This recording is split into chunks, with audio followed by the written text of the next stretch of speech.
This is Pulse of Africa,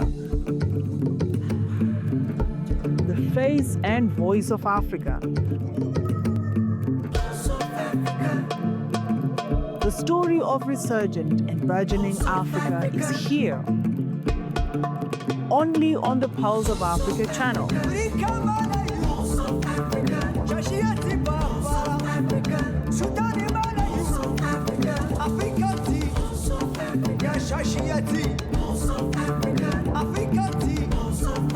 Pulse of Africa, the face and voice of Africa.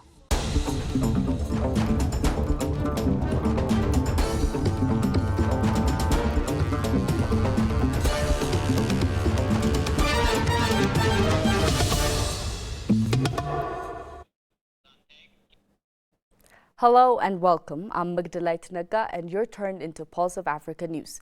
Keep with us for the comprehensive coverage of the stories influencing our region and beyond. We'll start with Benin.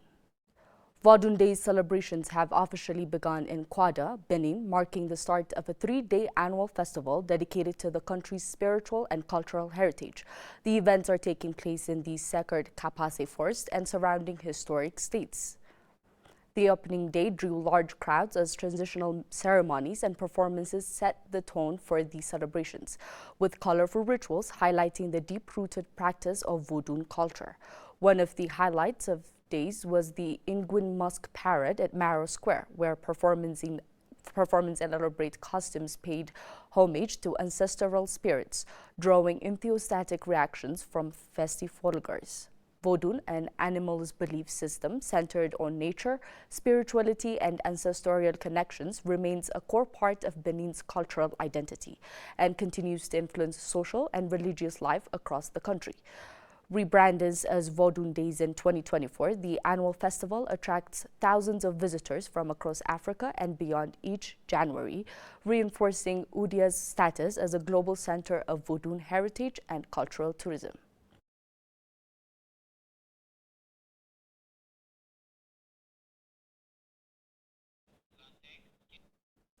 U.S. film actors Megan Good and Jonathan Majors have traveled to Guinea, where they are set to be granted citizenship after a DNA test traced their ancestry to the West African nation. The movie follows a growing trend across Africa, encouraging members of the diaspora to reconnect with their roots. The citizenship process has been organized by Guinea's Ministry of Culture and will be marked by a private cultural ceremony at a newly developed tourist garden on the outskirts of the capital, Conakry. The initiative mirrors similar programs to the other African countries aimed at strengthening cultural, historical, and economic ties with people of African descent worldwide. The couple arrived at Conakry's Gabisa International Airport early Friday and were welcomed by officials and traditional performers. During their visit, they are expected to tour parts of countries including Bokeh, a coastal region associated with historical slave trade routes. In recent years, African nations have increasingly opened pathways to citizenship for the members of the diaspora. The movement gained global attention with Ghana's 2019 Year of Return initiative and has since several international celebrities acquire African citizenships in countries such as Benin, Gabon, and Ghana. Guinea has a long history of hosting figures from the African diaspora, particularly during the post-independence era, when it became a refuge for artists and activists.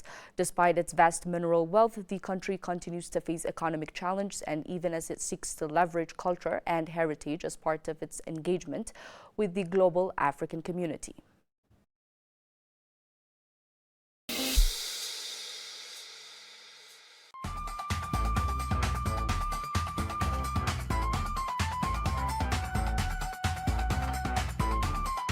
In Ethiopia, more homes and businesses now have access to electricity.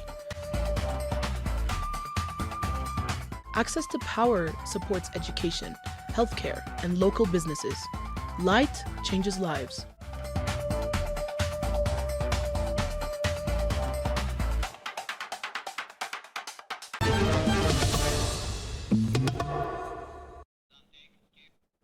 Addis Ababa is buzzing today as music lovers gathering at Millennium Hall for The National Geographic Photo Camp has been held in Namibia for the first time, bringing an international youth storytelling program to the country. The initiative, run by the National Geographic Society, aims to introduce young people to the power of photography as a tool for storytelling, reflecting, and community engagement. The week-long camp forms part of a broader series previously held in African countries including Uganda, Ghana, Botswana, and Angola. Led by National Geographic explorers alongside local photographers and educators, the program teaches participants the basics of photography, visual storytelling, and image editing through hands-on learning. During the Namibia camp, students were guided by renowned explorers such as Jahawi Beruli, Grukom Nebodo, and Miora Rajonori. Participants were given field assignments, encouraging them to document their surroundings, explore traditional knowledge, and examine shared challenges such as water access, climate change, and human-wildlife conflict. Explorers involved in the program described the camp as a space that empowers young people to tell local stories from their own perspectives.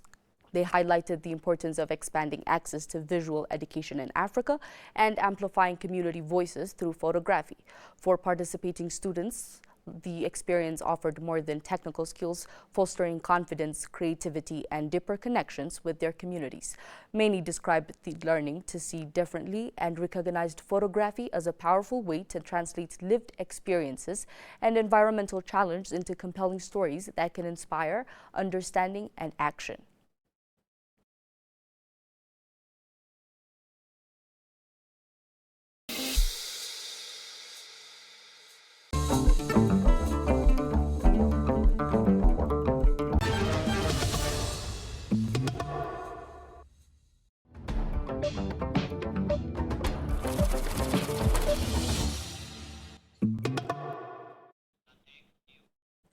Moving to business news. New investments have been confirmed to support the protection of Kenyan's coral reefs as the United Nations Development Capital Fund, through the Global Coral Reef Fund, signed 2 financing agreements in Nairobi. The initiatives aim to expand reef-friendly businesses while strengthening coastal economies and reducing pressure on fragile marine ecosystems. The funding will support circular economy solutions and sustainable fishing practices by 2 Kenyan companies, Sanovations and Kumubita, which are set to export their operations into new coastal areas. The projects are designed to reduce pollution, promote responsible resources use, and increase economic opportunities for coastal communities. One investment focuses on wastewater and treatment through a waste-to-energy model that will be expanded to areas near sensitive marine ecosystems, including the mined National Marine Park. Western water that would otherwise be discharged into coastal waters will be treated and converted into clean energy products, helping to reduce nutrients and pathogen loads while creating local jobs. A second investment targets sustainable fisheries by supporting a shift away from destructive, reef-dependent fishing towards selective offshore methods. That initiative will expand training for fishers, improve cold chain systems, and strengthen traceability, linking access to higher value markets with verified sustainable practices. The investments form part of a broader effort to align economic development with reef conservation, climate resilience, and community livelihoods. Though it is MBIU program, the Global Coral Reef Fund is mobilizing public and private capital to protect coral reefs across 22 countries worldwide.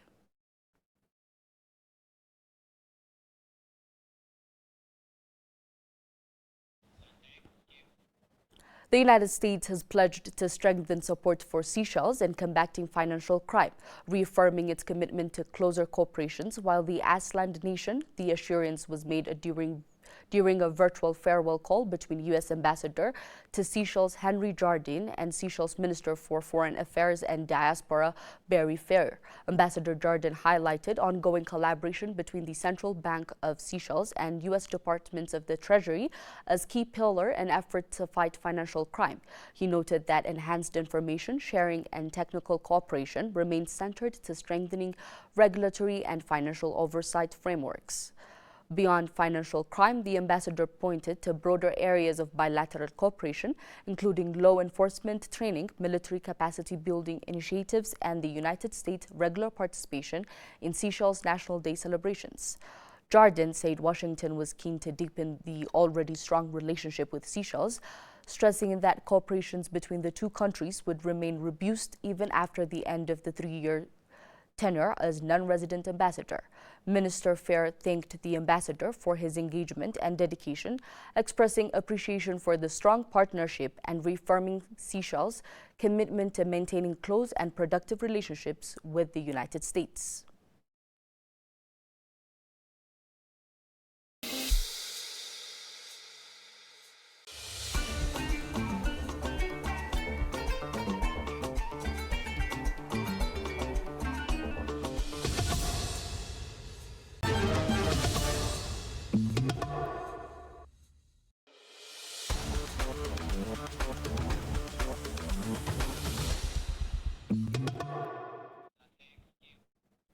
Now to sport.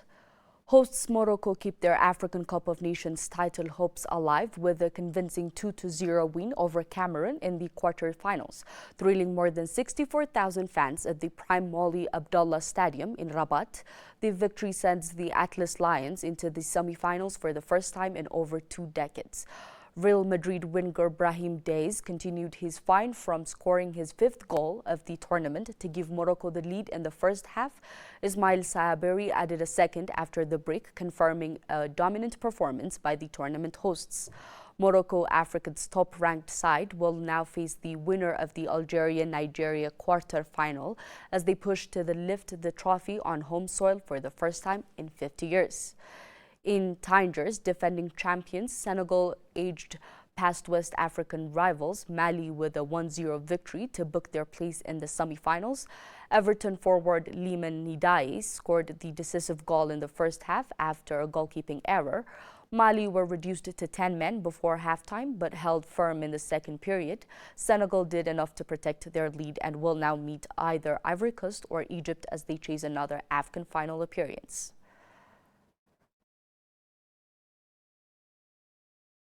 An idea of the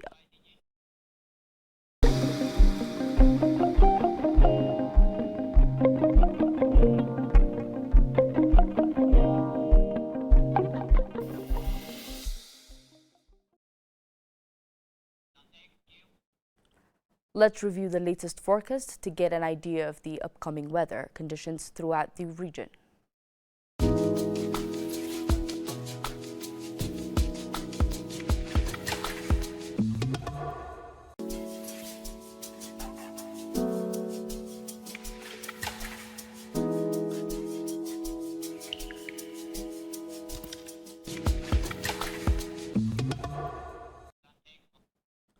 That's all for today. Before I conclude, I would like to invite you to watch our weekly program, Editorial, which is coming up next.